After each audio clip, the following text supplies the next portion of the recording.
I would like to have you understand what it means having a little genius inside of yourself.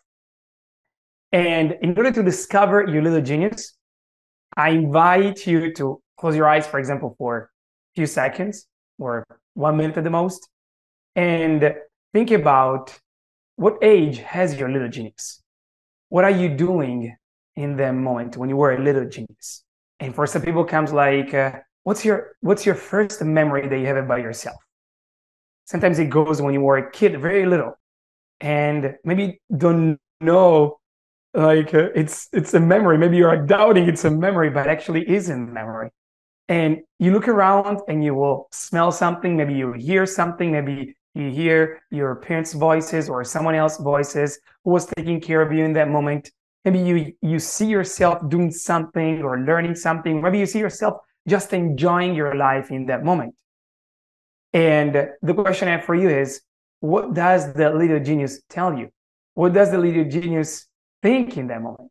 What does the little genius wants to do with his life?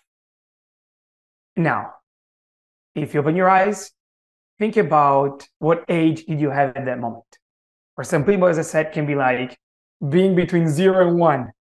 Some of you will be between 1 and 2, 2 and 3, 3 and 4. Some of you can be also up to 8, 10. So there is no like a limit on doing that.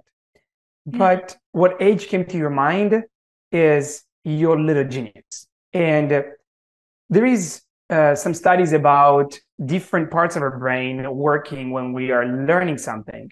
And you have to know that the little genius has a very important presence. So it basically is the person that gives you the enthusiasm of learning. So learning without enthusiasm, it's not learning, okay? It's just pure and dry material to study and whatever. But the little genius has the enthusiasm like, oh my gosh, I'm learning, I'm retaining, I can apply this, I can do that. Okay, let's go next. So they can't wait to move on and have more and more and more. That's the learning your little genius is looking for. But most of the times we forget to have that part, taking part of our everyday actions when we are learning. Why? Because of the blocks I talked in the beginning. Since school, we were educated to shut down the little genius and say, this is what you have to do.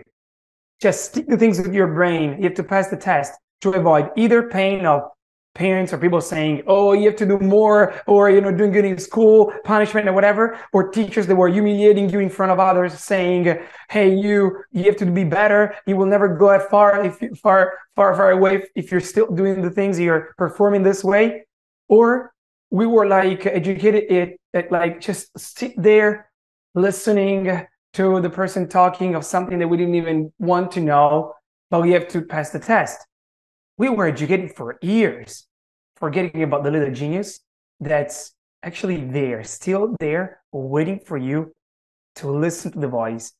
Start studying, start learning this part, start reading the book they always wanted to learn, start learning about this topic they always wanted to know, start jumping on this idea that you had a minute ago, because the ideas I'm giving you, it's just me. So it's the little genius.